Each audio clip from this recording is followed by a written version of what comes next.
ಇವತ್ತಿನ ಈ 66ನೇ ಮನೆಯನ್ನು ವಿದ್ಯುತ್ವಾಗಿ ಸ್ವಾಮೀಜಿಯವರು ತುಳಸಿಯ ಮನೆಯನ್ನು ಮೂಡಿಸರು ಹೇಳಿದ್ದು, ತುಳಸಿ ಕಟ್ಟೆಯಲ್ಲಿ ತುಳಸಿಯನ್ನು ಪ್ರತಿಷ್ಠಾಪಿಸಿ ಒಳಗೆ ಹೋಗಿ ದೀಪ ಪ್ರಜ್ವಲನ ಮಾಡುವ ಮುಖಾಂತರ ಉದ್ಘಾಟಿಸಿದ್ದಾರೆ. ಗುರುಗಳು ಬಂದರೆ ಶ್ರೀಕೃಷ್ಣ ಬಂದಂತೆ ನಮಗೆ. ನನ್ನ ಹೆಸರು ತುಳಸಿ. ನಾನು ಮೂಲತಃ ಗದಗದವಳು. ನಾನು ಹುಟ್ಟಿ 11 ದಿನಕ್ಕೆ ನನ್ನ ಅಮ್ಮ ತೀರಿ ಹೋಗ್ತಾರೆ. ನಾನು ಅಪ್ಪನ ಜೊತೆ ಅಕ್ಕನ ಜೊತೆ ಗದಗಲ್ಲಿ ಇರ್ತಿದ್ದೆ. ನನಗೆ ಒಂದು ಆಸೆ ಇತ್ತು, ನನ್ನ ಸ್ಕಾಲರ್ಶಿಪ್ಪಿಂದ ಮನೆ ಕಟ್ಟಬೇಕಂತ. ಇಲ್ಲಿ ಚೀಪನ್ ಮನೆ, ಜಯಶ್ರೀ ಚೀಪನ್ ಮನೆ ಅಂತ ಒಬ್ಬಳು ಅಕ್ಕಂಗೆ ಮನೆ ಕಟ್ಸಿ ಕೊಟ್ಟಿದ್ರು. ನಂಗೆ ಆವಾಗಿಂದ ಆಸೆ ನನ್ನ ಸ್ಕಾಲರ್ಶಿಪ್ಪಿಂದ ಕಟ್ಟಬೇಕಂತ. ಮೋಸ್ಟ್ಲಿ ನನ್ನ ಆಸೆ ಬಲವಾಗಿತ್ತು ಅನ್ಸುತ್ತೆ. 8ನೇ ಕ್ಲಾಸಲ್ಲಿ ನನ್ನ ಅಪ್ಪನೂ ತೀರಿ ಹೋಗಿ ನಾನು ಈ ಊರಿಗೆ ಬರ್ತೇನೆ. ತೊಗೊಂಡು ಬರುವಾಗ ನಮಗೆ ವಿದ್ಯಾಪೋಷಕದ ಅರ್ಜಿ ಸಿಕ್ಕಿತ್ತು. ನಾವು ನಮ್ಮ ಶಾಲೆಯಲ್ಲಿ 8 ಜನ ವಿದ್ಯಾಪೋಷಕದ ಅರ್ಜಿ ಹಾಕಿದ್ದೇವೆ. ಅದರಲ್ಲಿ 4 ಜನ ಸೆಲೆಕ್ಟ್ ಆಗಿದ್ದೇವೆ ಮತ್ತು ಇವತ್ತು 4 ಜನ ಕೂಡ ಶಿಬಿರದಲ್ಲಿ ಭಾಗವಹಿಸಿದ್ದೇವೆ. ಶಿಬಿರಕ್ಕೆ ಹೋಗಲು ನಂಗೆ ಇಷ್ಟನೇ ಇರಲಿಲ್ಲ. ನನ್ನ ಅಕ್ಕನ ಹತ್ರ ಮೊದಲನೇ ದಿನ ಹೋಗಿ ನಾನು ಹತ್ತಿದ್ದೇನೆ. 2ನೇ ದಿನನೂ ನನಗೆ ಇಷ್ಟನೇ ಇರಲಿಲ್ಲ, ಯಾಕಂದರೆ ಅಲ್ಲಿ ಮಾತಾಡಲು ಕರಿತಿದ್ರು. ನಂಗೆ ಮಾತಾಡೋಕ್ಕೆ ಹೆದರಿಕೆ ಆಗ್ತಾ ಉಂಟು. ಈಗ ಇಲ್ಲಿ ಮಾತಾಡ್ಬೇಕಂದ್ರೆ ನಂಗೆ ಆ ಶಿಬಿರನೇ ಕಾರಣ, ಸ್ವಲ್ಪ ಧೈರ್ಯ ಆದರೂ ಬಂದಿದೆ. ಅಲ್ಲಿ ಒಂದು ಇಷ್ಟ ಆಯ್ತಂದರೆ, ಯಾರು ಇವರು ವಿದ್ಯಾಪೋಷಕ ಸಂಸ್ಥೆಯವರು ದುಡ್ಡು ಕೇಳೋದಿಲ್ಲ ಯಾರಿಗೂ.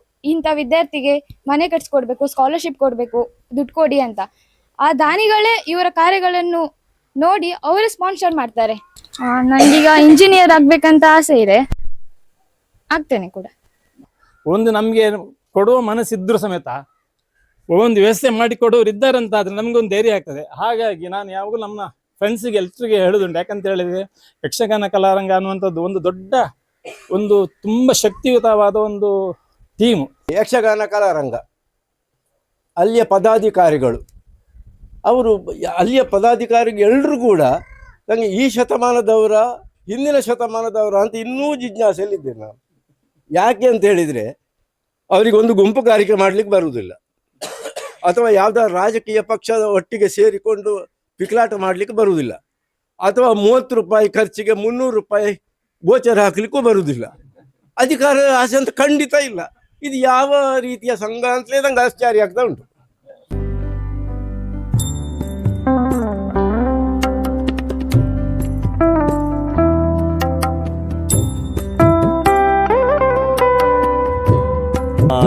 ನಮ್ಮ ಟಿ ವಿನಲ್ಲಿರ್ಬೋದು, ನ್ಯೂಸ್ ಪೇಪರ್ಲಿರ್ಬೋದು, ನಾವು ನೋಡಿದಾಗ ಒಂದು ರಾಜಕೀಯದ ಪ್ರಸ್ತುತಿಯಲ್ಲಿ ನೀವು ನೋಡಿದ್ರೆ ಜಾತಿ, ಧರ್ಮ, ಏನೇನೋ ವಿಷಯಗಳ ಬಗ್ಗೆ ಸುಮ್ಮನೆ ಕಿತ್ತಾಡ್ತಾರೆ, ತೋರಿಸ್ತಾರೆ.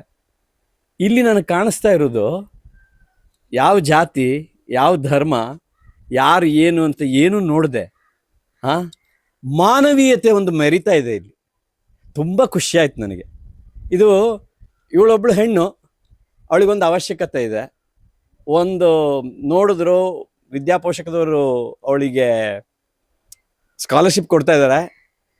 ಅವಳ ಮನೆ ಚೆನ್ನಾಗಿಲ್ಲ ಪರಿಸ್ಥಿತಿ, ಇದೊಂದು ಮನೆ ಕಟ್ಟಬೇಕು ಅಂತ ಕಟ್ಟಿದ್ರು. ಕಟ್ಟಲಿಕ್ಕೆ ಯಾರೋ ದಾನಿಗಳು ಬಂದರು, ಕಟ್ಟಕ್ಕೆ ಇವರೆಲ್ಲ ಸೇರಿದ್ರು. ಆಶೀರ್ವಚನ ಮಾಡ್ಲಿಕ್ಕೆ ಸ್ವಾಮಿಗಳು ಬಂದರು. ಇದಕ್ಕಿಂತ ಇನ್ನೇನು ತೋರಿಸ್ಬೇಕು ನೀವು ಮಾನವೀಯತೆ ಅಂತ ನನಗೆ ಆ್ಯಕ್ಚುಲಿ ಅನ್ನಿಸ್ತು. ಒಂಥರ ಭಾರಿ ಭಾವೋದ್ವೇಗ ಆಯ್ತು ನನಗೆ. ಹಾಗಾದರೆ ಪ್ರಪಂಚದಲ್ಲಿ ಏನು ತೋರಿಸ್ತಾ ಇದ್ದಾರೆ ಅದೆಲ್ಲ ಸುಳ್ಳಲ್ವಾ? ಇಲ್ಲಿ ಈಗ ಇಷ್ಟು ಜನ ಇಲ್ಲಿ ಎಲ್ಲ ಕೂತಿದ್ದೀರಿ ನೀವು. ಇಲ್ಲಿ ಎಂಥ ಜಾತಿ ಏನು, ಧರ್ಮ ಏನು, ಕುಲ ಏನು, ಎಂಥದ್ದು ಇಲ್ಲ ಇಲ್ಲಿ. ಮಾನವೀಯತೆ ಒಂದೇ ಮರಿತಾ ಇರೋದು ಇಲ್ಲಿ, ಹೌದಲ್ಲ? ಹಾಗೆ ಆಮೇಲೆ ಹೆಸರು ನೋಡಿ ನಂಗೆ ತುಂಬ ಖುಷಿ ಆಯಿತು. ಅವಳು ಇಂಜಿನಿಯರ್ ಆಗ್ಬೇಕಂತಿದ್ದಾಳೆ. ಇನ್ನೆಂಥ ಇದಕ್ಕಿಂತ ಅಪ್ರಾಪ್ರಿಯೇಟ್ ನೇಮ್ ಏನಿದೆ ಇದರಲ್ಲಿ? ಸರಸ್ವತಿ ಸದನ. ಎಲ್ಲವನ್ನು ಪಡೆಯಬೇಕು ಹೇಳುವುದು ಮನುಷ್ಯನ ಸಹಜ ಸ್ವಭಾವ. ಆದರೆ ಇದನ್ನು ಮೀರಿ ಇನ್ನೊಬ್ಬರಿಗೆ ಕೊಡಬೇಕು ಹೇಳುವ ಮನಸ್ಸುಂಟು ನೋಡಿ, ಇದು ಮನುಷ್ಯನ ಅತ್ಯಂತ ದೊಡ್ಡ ಸ್ವಭಾವ, ಅತ್ಯಂತ ಉತ್ತಮವಾದ ಲಕ್ಷಣ. ಈ ಸ್ವಭಾವವನ್ನು ನಾವು ಬೆಳೆಸ್ಕೊಳ್ಬೇಕು. ನಮ್ಮ ಮಧುಸೂದನ ಪುತ್ರಾಯರು ಒಂದರ್ಥದಲ್ಲಿ ಹಾಗೆ ಅವರಿಗೆ ಕೊಡುವ ಮನಸ್ಸು ಬಹಳ ದೊಡ್ಡದು. ನನಗೆ ಅನಿಸಿದ ಮಟ್ಟಿಗೆ ಅವರ ಇಷ್ಟು ವರ್ಷದ ಜೀವನದಲ್ಲಿ ಅವರು ಕೊಟ್ಟದ್ದು ಗೊತ್ತಾಗಿದ್ದಂದ್ರೆ ಇದೊಂದು ಮಾತ್ರ ಅಂತ ಅನಿಸಿದೆ. ಅವರು ಗುಟ್ಟಲ್ಲಿ ಕೊಟ್ಟದ್ದು ಬಹಳ ಉಂಟು. ಪ್ರತಿ ಬಾರಿ ಕೊಡಬೇಕಾದ್ರೂ ಕೂಡ ಯಾರಿಗೂ ಹೇಳುವುದು ಬೇಡ, ಗೊತ್ತಾಗೋದು ಬೇಡ ಅಂತ ರಹಸ್ಯವಾಗಿ ಎಷ್ಟೋ ಮಂದಿ ಕೊಟ್ಟಿದ್ದಾರೆ. ಎಲ್ಲಿಯವರೆಗೆ ಹೇಳಿದರೆ ತಗೊಂಡವನಿಗೂ ಇದು ಯಾರಿಂದ ಬಂತು ಅನ್ನೋದು ಗೊತ್ತಿಲ್ಲ ಅಂಥದ್ದು ಸುಮಾರು ಮಾಡಿದ್ದಾರೆ. ಈ ಹಿಂದೆ ಕೋವಿಡ್ ಸಮಯದಲ್ಲಿ ಯಾರು ಅಶಕ್ತರಿದ್ದಾರೆ ಹೇಳಿ ಸ್ವಾಮಿ ಅಂತ ನನ್ನ ಹತ್ರ ಬಂದು 2 ಅಕೌಂಟ್ ನಂಬರ್ ತಗೊಂಡು ತಿಂಗಳು ಅವರಿಗೆ ಕಷ್ಟ ಇದೆ ಅಂತೇಳಿ ಹಾಕಿದ್ದು ಉಂಟು. ತಗೊಂಡ ವ್ಯಕ್ತಿಗೂ ಇದು ಯಾರು ಕೊಟ್ಟದಂತ ಗೊತ್ತಾಗಬಾರದು ಅಂತ ಹೇಳಿ ಕೊಟ್ಟಿದ್ದಾರೆ ಅವರು. ಅಂತಹ ಮನಸ್ಸವರು, ಅಂದ್ರೆ ಇನ್ನೊಬ್ಬರಿಗೆ ಕೊಡಬೇಕು ಹೇಳುವಂತಹ ಆ ಸ್ವಭಾವ ಬಹಳ, ಅದು ಅವರ ಮನೆಯಲ್ಲಿ ಸಹಜವಾಗಿ ಎಲ್ರಿಗೂ ಬಂದಿದೆ. ಒಂದು ಯಕ್ಷಗಾನ ಕಲಾರಂಗದವ್ರದ್ದು ಹಾಗೆ, ಒಬ್ಬರಿಗೆ ಕೊಡುವ ಮನಸ್ಸು, ಇನ್ನೊಬ್ರಿಗೆ ಕೊಡಿಸುವ ಮನಸ್ಸು. ನೋಡಿ, ಇದು ಬಹಳ ಮುಖ್ಯ. ಕೊಡಿಸುವ ಮನಸ್ಸು ಬಹಳ ಮುಖ್ಯ. ಸಿಕ್ಕರೆ ನಮಗೇ ಸಿರ್ಲಿ, ನಮ್ಮ ಕಲಾರಂಗಕ್ಕೆ ಸಿಗಲಿ, ಇನ್ನೊಂದಷ್ಟು FD ಮಾಡಿಟ್ಟು ನಾವು ಬಡ್ಡಿ ಬರುವಾಗ ಮಾಡ್ಕೊಳ್ವಾ ಅಂತ ಹೇಳುವ ಮನಸ್ಸಿನ ಸಂಸ್ಥೆಗಳು ಇವತ್ತು ಬಹಳಷ್ಟು ಉಂಟು.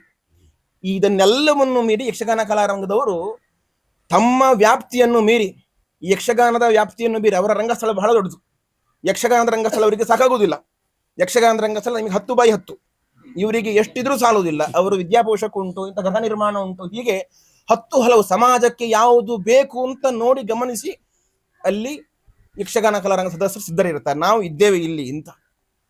ಅವರು ಅಂದ್ರೆ ಯಾವುದೇ ರಾಜಕೀಯಕ್ಕೆ, ಪುತ್ರರು ಹೇಳಿದ್ರು, ಅವರು ಯಾವುದೇ ರಾಜಕೀಯಕ್ಕೆ ಹೋಗುವುದಿಲ್ಲ, ಮತ್ತೆ ಇನ್ಯಾವುದೋ ರೀತಿಯ ಈ ಲೂಸ್ ಟಾಕ್ ಮಾಡುವುದಿಲ್ಲ.